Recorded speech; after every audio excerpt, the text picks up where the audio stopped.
Hello everyone, and thank you for watching. My name is Peter Wolff, and today we are doing This bit.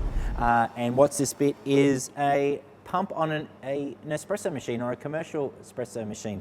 So we're specifically looking at rotary pumps today. Vibratory pumps is another type of pump you will come across, and you would typically find those on the smaller home espresso machines, but we do find definitely smaller rotary pumps more on sort of high-end sort of espresso machines.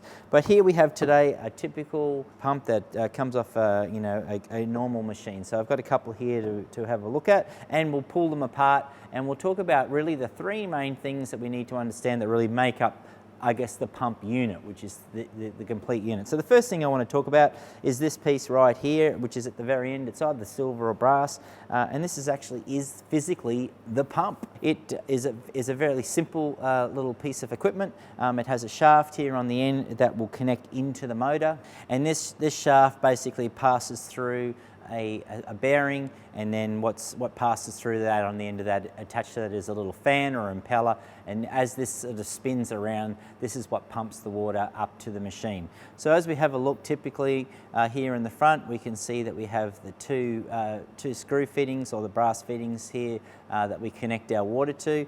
One side of that, and there are directional arrows on it, will be for the feed water coming in, so this is coming off from your tap, and then we have the water that is getting pumped up into the machine.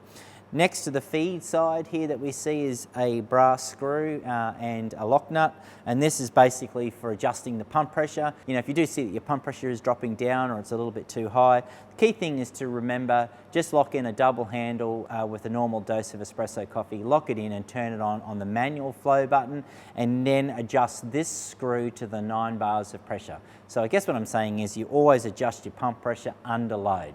Cool.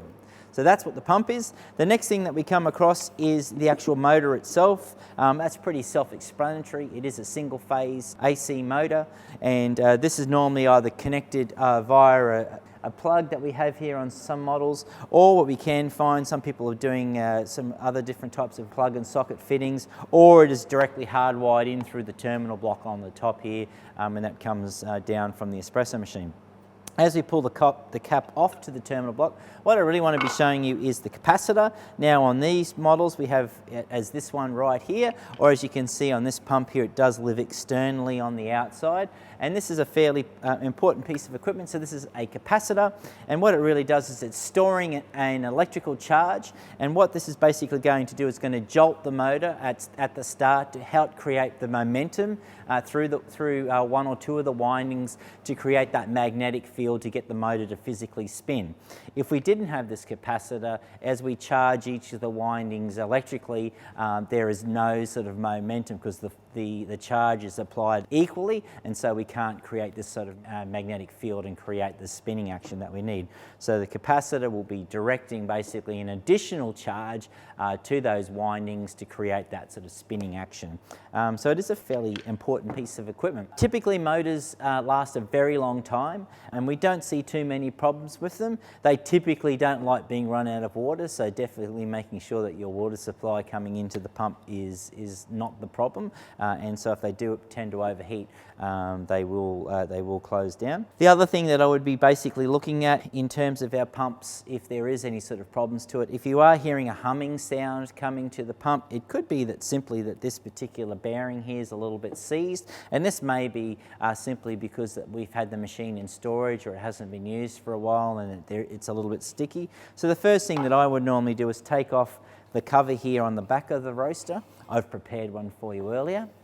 And here we have the fan that obviously spins around. And what I would typically do is I would just move this around manually and see if this spins around freely. And you may find initially when you first does it, there's a little bit more resistance, and as we roll it, it undoes itself. And this is just really clearing that sticky sort of bearing. Hopefully as we then connect it electrically and you put a charge on it, off it spins and away it goes. The next thing that possibly could be is, if we're still hearing that frequency hum, then obviously look at charging the capacitor itself. This is something you would get your electrician to have a look at, but all of the capacitors have their microfarad rating listed on the outside of it. and that would be a simple little changeover. And then finally, if none of that was possibly successful, then you would specifically be looking at the windings within the motor. You don't actually need to throw the motor away itself. You can send them away to a rewind company, and they will rewind with copper the actual winding themselves to have them replaced. So there you have it. That's what a pump looks like on an espresso machine. If you need to know any more questions or have any further questions or some topics that you'd like me to cover, please write them in the comments below. Hit the subscribe button. It's been a real great pleasure talking to you about rotary pumps today. My name's Peter Wolff, and thanks for watching.